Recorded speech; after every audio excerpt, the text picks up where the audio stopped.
Welcome to Municipal Finance for Everyone. Today is May 6, 2026. This is what we are going to cover in this video. The most recent tax-exempt AAA Muni Curve. The most recent tax-equivalent AAA Muni Curve. The daily change of both the AAA Muni and Treasury curves. Their week-to-date change. How the AAA Muni Curve has changed year-to-date. Terms and definitions. Let's go over the most recent composite tax-exempt Muni AAA curve. The following composite tax-exempt yield curve is based off the most recent ICE, TradeWeb, Bloomberg yield curves that are available on the EMA MSRB website, plus some proprietary extra adjustments, as of May 5, 2026. The one-year composite tax-exempt yield is 2.54%. The two-year yield is 2.52%. The three-year yield is 2.52%. The 5-year yield is 2.6%. The 10-year yield is 3.0%. The 20-year yield is 4.04%. The 30-year yield is 4.36%. Let's now go over the most recent composite tax-equivalent Muni AAA yield curve. The following graph shows, in red the tax-exempt after-tax Muni yield curve, versus in blue its tax-equivalent pre-tax version assuming a 40.8% top tax bracket, as of May 5, 2026. Why would you care to see the tax-equivalent version of the Muni yield curve? More on this later. Let's first go over the pre-tax, aka tax-equivalent yield curve. The one-year tax-exempt yield is 2.54%, corresponding to a 4.29% tax-equivalent yield for investors in the top tax bracket.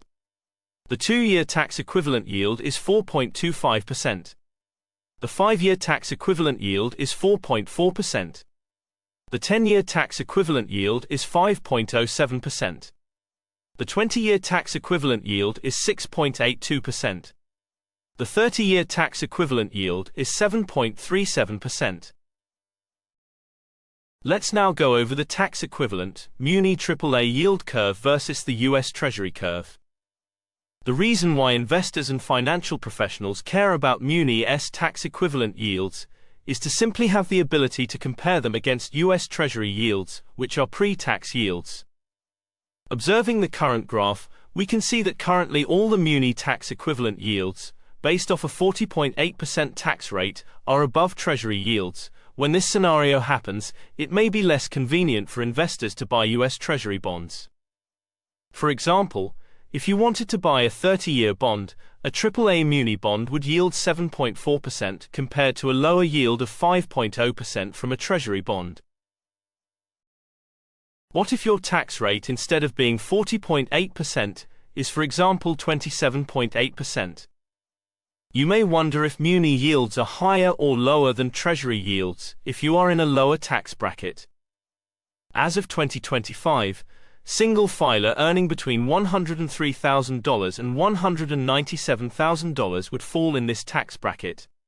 More on tax brackets later. Observing the current graph, we can see there are still some parts of the tax-equivalent Muni curve, displayed in red, currently trading above the Treasury curve, displayed in blue. Back to the tax-exempt version of the Muni curve. Municipal traders and portfolio managers often compare how cheap or rich municipal bonds are versus treasuries by looking at the ratio curve. For each maturity of the curve, we simply compute the ratio between tax-exempt Muni yields and Treasury yields. In general, the closer to 100% a ratio is, the cheaper Muni bonds are. More on ratios at the end of the video. The current one-year ratio is 66%. The 2 years ratio is 62%. The 5 years ratio is 63%. The 10 years ratio is 67%. The 20 years ratio is 80%. The 30 years ratio is 87%. Let's now go over how the Muni AAA tax-exempt curve has changed since the prior business date.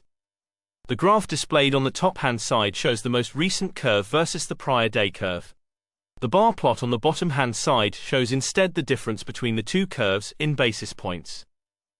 As we can see, the entire Muni yield curve moved higher between 0 and +2 basis points. Munis and Treasuries daily change. This graph shows how both Munis and Treasury yield curves have changed versus the prior business date. They usually tend to move in the same direction, even though it's not uncommon to see days during which they move in the opposite directions. In general, daily changes between -2 and +2 basis points are quite common. Daily yield changes greater than 5 basis points indicate days with a high level of volatility. Compared to the prior day, Treasury bonds rallied or remained unchanged across the curve. As a reminder, when people say that rates rallied, it means Treasury bond prices moved higher. This graph is similar to the previous one, but instead of showing how interest rates have moved versus the prior day, they show how much they have changed since the end of the previous week. The current bar plot shows how Munis and Treasuries have changed since last Friday. Let's now go over how the Muni AAA tax-exempt curve has changed year to date. The graph displayed shows on the top-hand side the most recent AAA Muni curve versus the curve at the end of last year. The bar plot on the bottom-hand side shows instead the difference between the two curves, meaning how much each tenor of the Muni curve has changed in basis points. The 1-year tenor changed 8 basis points. The 2-year tenor changed 10 basis points. The 5-year tenor changed 21 basis points. The 10-year tenor changed 26 basis points. The 20-year tenor changed 7 basis points. The 30-year tenor changed 13 basis points. This graph is similar to the previous one, but instead of showing how interest rates have moved versus the prior day, they show how much they have changed since the end of the previous week. The current bar plot shows how Muni and Treasuries have changed year to date.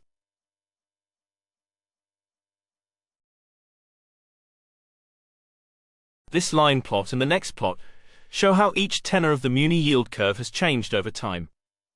From the 31st of August 2023 to the 5th of May 2026, the 1-year yield has dropped from 3.24 to 2.48. The 5-year yield has dropped from 2.85 to 2.56. The 10-year yield has increased from 2.84 to 2.97. The 30-year yield has increased from 3.85 to 4.32. Terms and definitions. What do we mean with composite? Every day thousands of Muni bonds are traded, as you can freely see on the EMA website. Different data providers like ICE, Tradeweb, Bloomberg to name a few, provide their model implied Muni AAA yield curve. Given that it's very difficult to tell which curve is more accurate on any given date, we compute for every tenor the average off the yield curves available to us, plus some extra adjustments. Currently, we manually capture yield curves and bonds yields available from the EMA MSRB portal. What do we mean with tax-exempt yield?